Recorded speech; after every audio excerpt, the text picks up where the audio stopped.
আমি বর্তমান অবস্থান করতেছি মিঠাপুকুর উপজেলার বৈরাগীগঞ্জে। আর এখানকার স্থানীয় লোকের কাছ থেকে শুনবো এই বাজারের ইতিহাস সম্পর্কে। আসসালামু আলাইকুম। ওয়ালাইকুম আসসালাম। আপনাদের এই যে বৈরাগী আর বাজার, যেটা বাজারটা কিভাবে শুরু হয়েছে?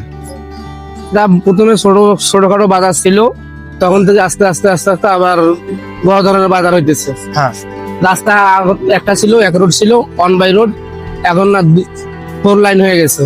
এই রাস্তাটা প্রথমে সেকেন্ড রোড ছিল, এখন ফুল লাইন হয়ে গেছে। হ্যাঁ, এখন 4 লাইন হয়ে গেছে। আপনাদের এই বৈরাগীগঞ্জের অতীতে কি কোনো নাম ছিল? হ্যাঁ, বৈরাগীগঞ্জ তো এখন মনে করো বৈরাগী একটা আসিয়া প্রথমে বাসাবাদ ছিল, ওইখান থেকে ছোট একটা বাজার ছিল বৈরাগী, ওইখান থেকে আবার ওই বৈরাগীগঞ্জ এখন রানিং এ চলতেছে বৈরাগীগঞ্জ বাজার। মানে শুরুতে বাজারটি ছোট ছিল, ছোট ছিল, আস্তে আস্তে বিশাল বড় আকারে হয়ে গেছে বাজার। তো আপনাদের বৈরাগীগঞ্জে সপ্তাহে কি কোনো হাট আছে? সপ্তাহে হাট আছে, সপ্তাহে 2 দিন বাজার, শনিবার আর বুধবার বাজার রানিং চলতেছে। আপনাদের এই বৈরাগী বাজারে কি কি পণ্য পাওয়া যায়? এখানে ফল ফুলান্ত, কাঁচামাল, তরি তরকারি, গালামালের দোকান, অনেক ব্রয়লার মুরগি মাংস, গরুর মাংস, মানে বিভিন্ন রকমের মালামাল পাওয়া যায়। মানুষের চাহিদা মোতাবেক সব ধরনের পণ্য সব এখানে ধরনের পাওয়া যায়। কাপড় আছে, সুজের স্যান্ডেলের দোকান আছে।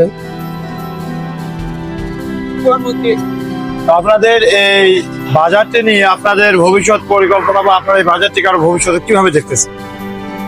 দেখতেছি আমার জানা মতো বাজারটা আরো উন্নত হইতেছে, হ্যাঁ, বড় ধরনের বাজার হইতেছে। এখন বাজার 2 পাশে হয়ে গেছে 4 লাইনের কারণে, ওপাশে একটা বাজার, এপাশে একটা বাজার।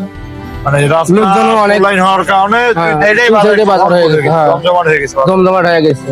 এখানে বিভিন্ন এনজিও মনে করো ফ্যাক্টরি কোম্পানি হওয়ার কারণে বাজারটা উন্নত আর কি, সব জিনিসে পাওয়া যায়, আবার অনেক পণ্য মনে করো দাম দিয়েও বিক্রি করা যায়।